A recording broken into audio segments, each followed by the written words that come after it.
In this lesson, we'll learn how to constrain an object to a path. So in the last lesson, we learned how an object can be attached to a path using Max's trajectories tool.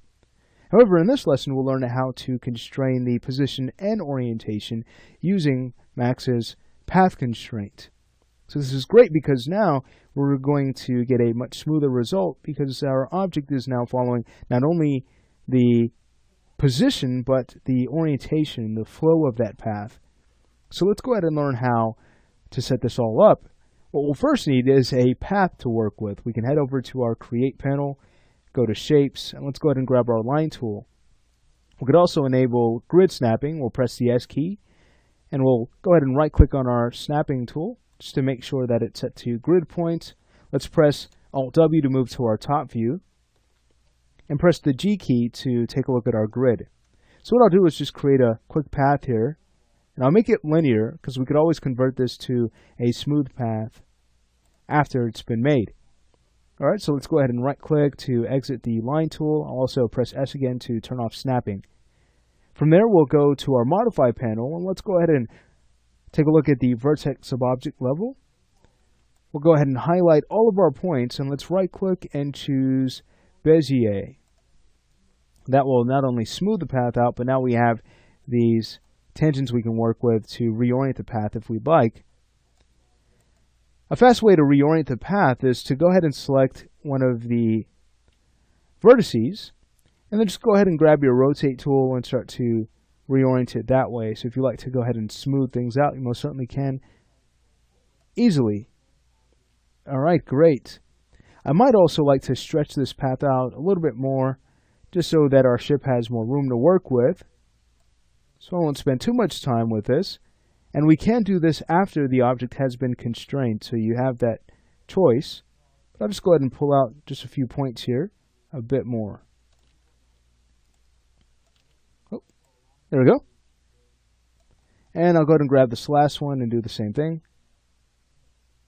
Alright, perfect. Alright, so let's go ahead and take a look at how to attach our object. We'll go ahead and move back to our perspective view.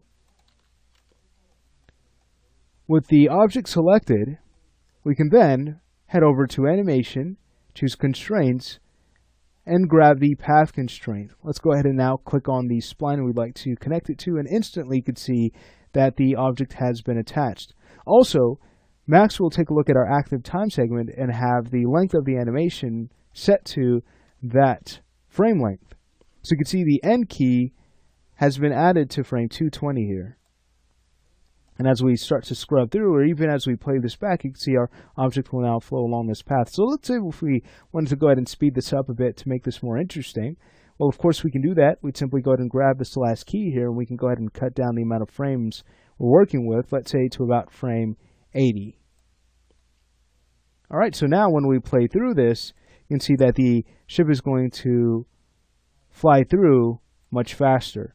So since we've brought the frame range to 80, we could always go ahead and adjust our active time segment. I'll go ahead and work with the time configuration panel. So I'll right click on the key mode toggle button, and I'll go ahead and set the end time to, let's say, 80. Alright, great, much better. Alright, so what if we wanted to go ahead and tweak this path to maybe raise it up a bit more?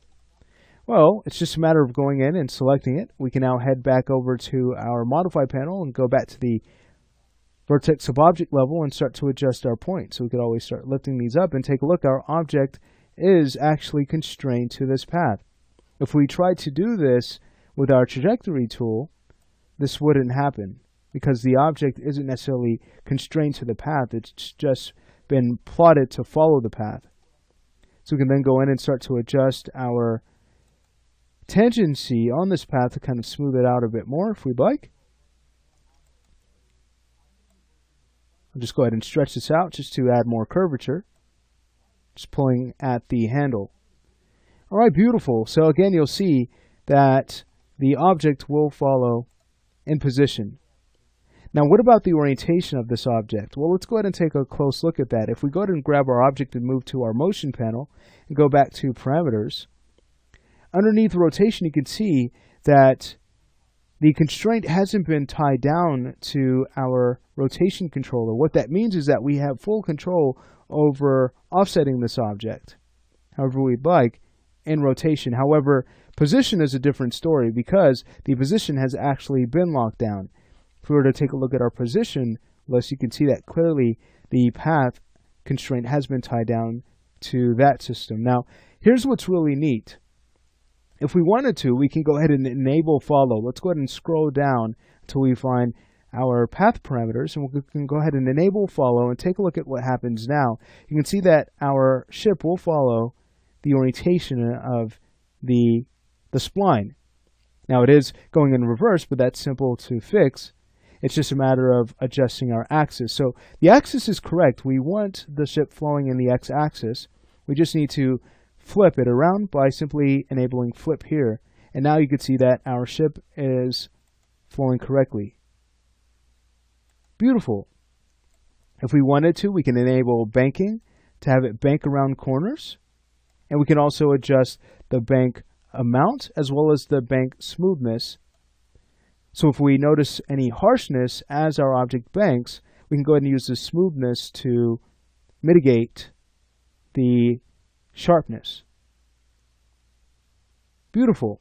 So that looks very nice. And remember, we do have full control over reorienting this object.